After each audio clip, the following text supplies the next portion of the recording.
Duck and cover.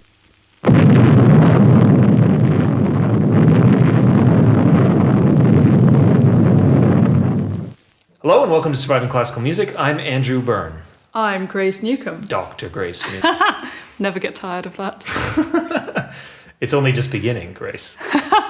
Maybe I will get tired of it in 30 years. I don't think so, though. In 30 years. I see. Okay. That'll be roughly around the time that you're like, I wish retirement still existed. It's never going to happen for us, Andrew. You might as well lose that wish now. Yes. Yeah, I have the feeling.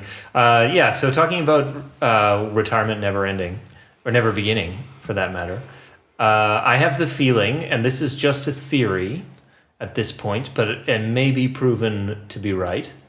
I have the feeling that we are going to have restrictions again by the end of the summer. What do you think? I've heard this as well. Hadn't considered it myself, but I had somebody, a potential audience member for a festival in the summer, write to me and say, "Oh, you're going to be at this festival?" And I said, "Yeah, really looking forward to it."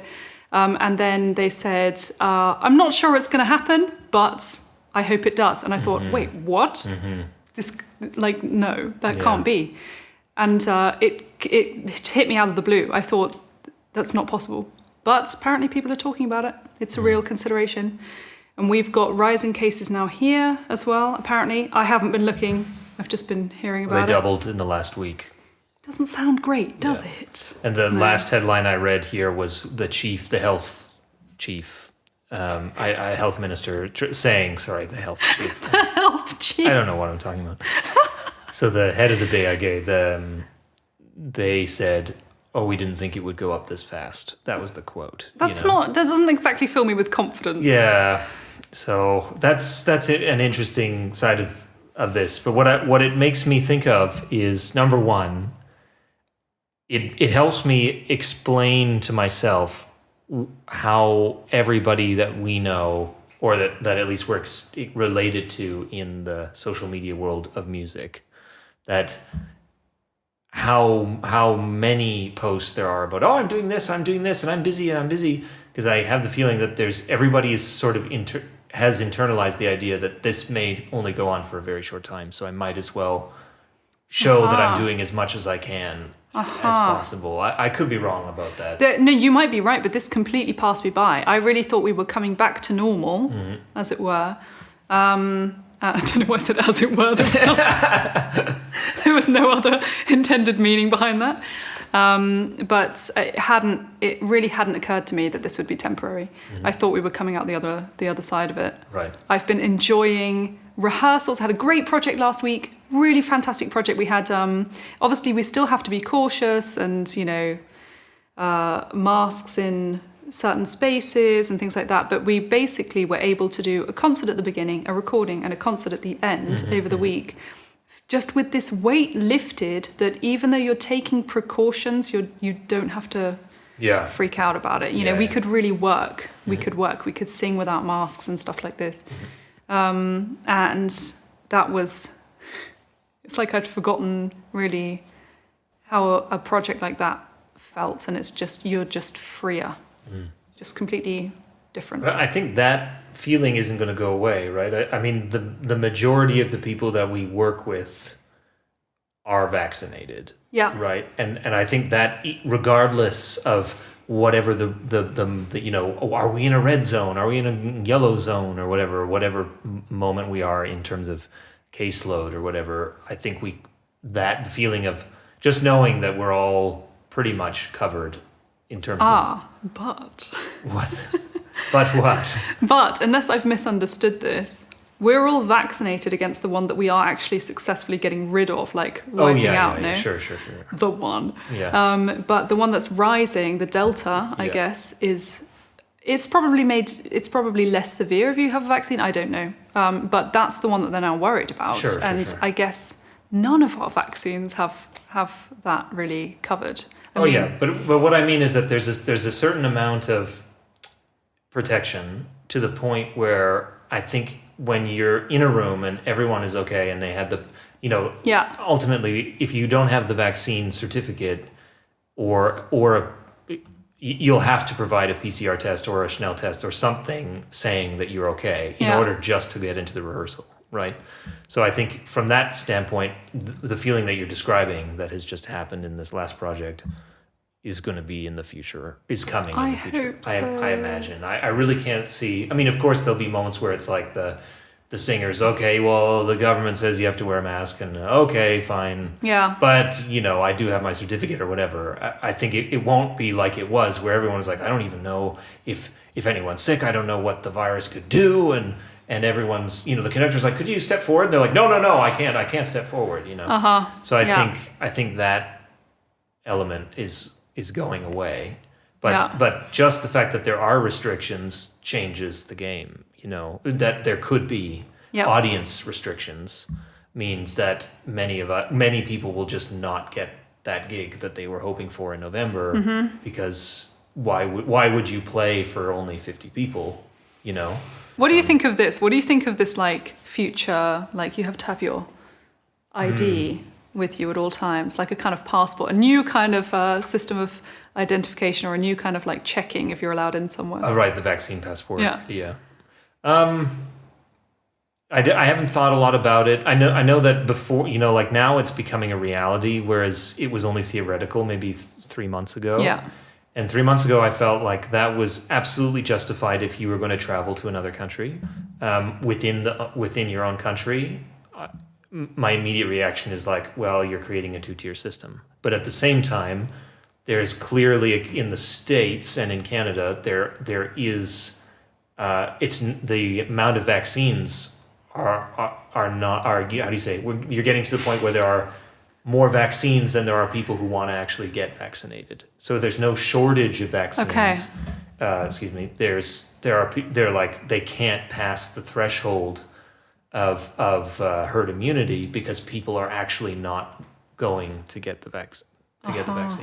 So you have this core of 35 to 40% of people in North America who are either vaccine hesitant or anti-vax or whatever level of that.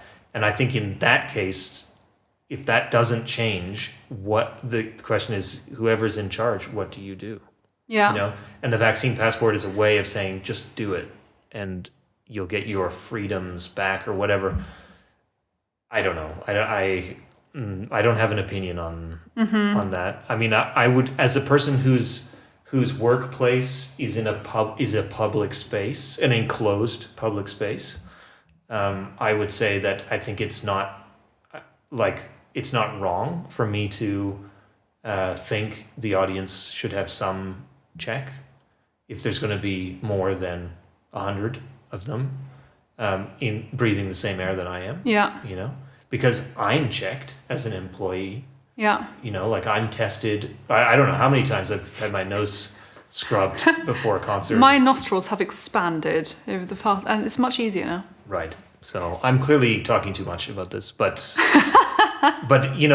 if I'm going to be checked and I'm the one who's actually in the workplace there, then I think it's fair that the public should have some proof of having some protection or whatever, and not just simply being masked. If whatever I'm supposed to bring with me, they should bring with them too, I would imagine. And it's safer for everyone, I imagine. I guess in the long run, this will probably become just I don't know about you, but I had to have vaccines when I was little anyway. Mm-hmm. And you are asked to keep that up to date, and you're asked for, the stamped whatever document before traveling to certain places or before being employed in certain places. My sister and her husband recently had to update their vaccine certificates because they were getting a new contract or they were getting their green cards, I think. I don't remember what it was for, but they had to show that they had the standard vaccines. And this is standard practice as well, to have that documented. So I don't see why over the next few years that, having some kind of COVID vaccination certificate won't also just be, it won't feel like, I don't see why it wouldn't feel completely normal in the end, just like the other ones are for most people who had that as a child. It might just become another standard one we put on the list. Did you ever actually, because this has happened to me, have you ever allowed a vaccine, like a standard vaccine, whatever, to lapse, and that prevented you from doing anything in your regular life? I don't know because I have no idea how old my vaccines are. Okay. So I don't know if I've Like even as a kid or as a young adult or something? I know that when I travelled as a teen or in my early 20s, when I was, gap year. But when I was travelling to a few different places, I had to check it was up to date. Since then, I don't think I've really needed to officially. Yeah. So I don't know. Okay. I don't know. I haven't had any problems with it. I haven't had anybody saying you can't do this because we don't have a certificate from you. But I haven't been doing much exciting stuff anyway. So because I got suspended from school for a day because, like the Canadian, like I don't know, in my city, I'm sure it's a provincial thing, but the school system was keeping track of my vaccination, right, and they knew that at some point there were a couple of vaccines which were like mandatory for you to be in school, public school in Canada or in Ontario, and they knew when I came up, when it was time for me to get the next shot of, I don't even know what it was, and they suspended me when we couldn't get an appointment quickly enough. And so on the day I was suspended, was the day I actually got the vaccine, and the paperwork hadn't been done yet, so I had to wait until the next day to go back to school. How old were you then? 15, maybe. So 16? did you actually enjoy your No, time because off it was school? all stress, we have to go to the doctor, no. and you're like, get them vaccinating you. That's exactly how it happens when you get a vaccine. Yeah. But, I know many people from, when I was, really any time, but before I came to Switzerland, was where, you knew people who were going on a gap year to Africa. A gap year, Andrew. A gap year. A gap year. I had to go to my gap year. And they go to Africa or somewhere. Africa. And they had to get hepatitis A and B, or they had to get malaria. I don't know, some vaccine for something. You don't get vaccinated for malaria, you get pills or something. Yeah, you have to take pills. But they had to go see the doctor before taking the trip, just to get the warnings or whatever it was, and that wasn't political. Whereas right now, it makes you wonder if when you're tetanus. Like, let's say you get bitten by a dog or something, you go in, the doctor was like a needle, and you're like, no! And there's just, it's a tetanus shot. Then what's your reaction? If you're vaccine hesitant about the COVID vaccine. Yeah. Are you going? But you say it's not political. It's not sort of big political. But of course, there are people that don't want their kids having any of these vaccines anyway. So we're sort of on the same political train, I guess, here. But I think actually that segment of the population is actually much smaller than the current COVID vaccine situation in terms of who's not getting vaxxed. And I think one of the contributing factors to that is that it had to be done very quickly. And then there's this kind of certain mistrust that it hasn't been tried and tested. And what is your feeling about showing up to a concert as a member of the public and being told, show us your credentials? I think after all the hoo-ha, I think I feel fine showing my ID everywhere. I mean, I'm very used to showing ID and having some kind of being documented here and there and everywhere. So I'm not particularly bothered by it. Also, moving from England to Switzerland, you get used to having a higher expectation for sort of personal administration, and you're on every register for everything, and they sort of communicate about you if they have to. I say they, things like tax or social security or whatever. There is a pool of information on me, and I can't fight that even if I wanted to. So I would feel fine, but I can understand why people would be a little bit like, why do I have to, I just want to have some free time. I want to go to a concert. I'm not trying to get on a plane. So, do you think I'm asking? Okay, I'm asking an impossible question. But do you think that if you never left the UK, that you would be less trusting of a situation where the vaccine passport exists, where someone actually has to look at information of yours just to allow you to go to a bar?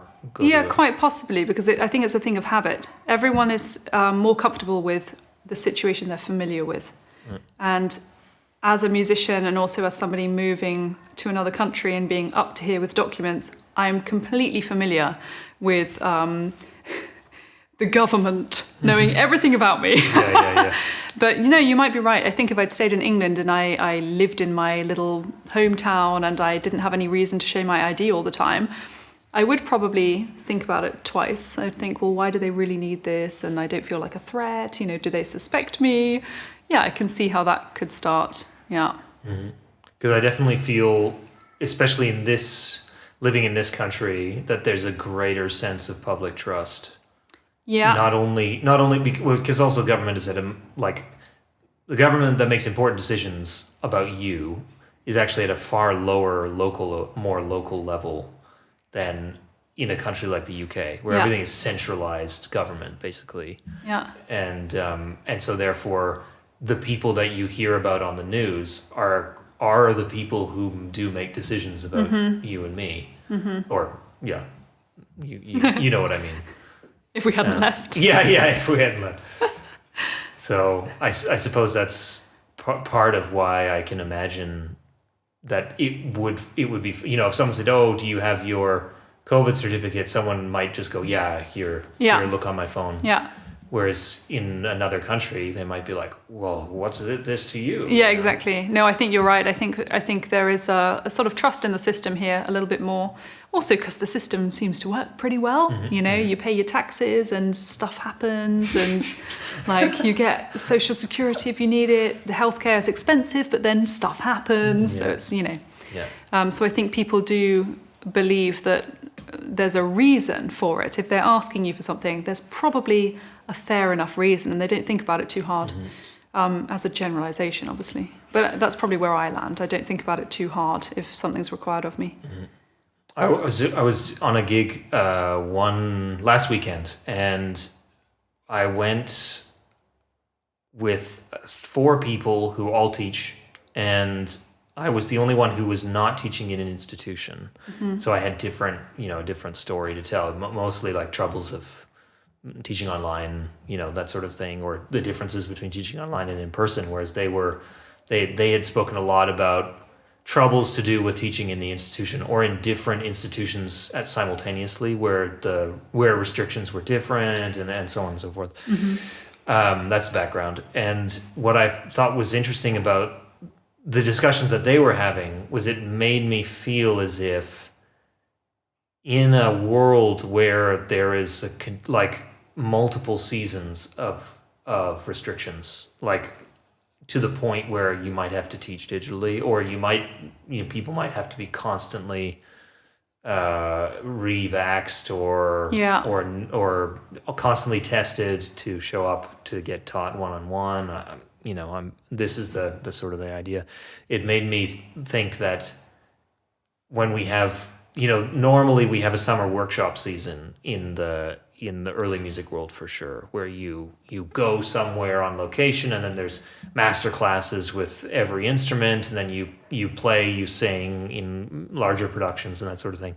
And it made me think that maybe the future of that model is exactly what they do in professional sports, where everybody's in a bubble, and actually what you're selling is a safe, not a safe experience, but an experience in which it's extremely intense. And I somehow imagine that the things which are at the moment shut down, even post one full 18 months of pandemic, I imagine that the only way that they're going to continue, if this situation doesn't resolve itself, is where they're saying, you come to us, we feed you, we house you, you never leave for 1 week. And you never leave for 1 week. Sorry, yeah. I don't know what I'm saying. But you know what I mean? Like that. Yeah, do you imagine that would be something that sounds like you would go to? I would, but then I'm a bit of a hermit. I quite like that idea, to just sign up for something and then the focus is that. And I can stay in the bubble. I don't have to worry about Yeah, that sounds stress-free to me. I would quite like that. Yeah.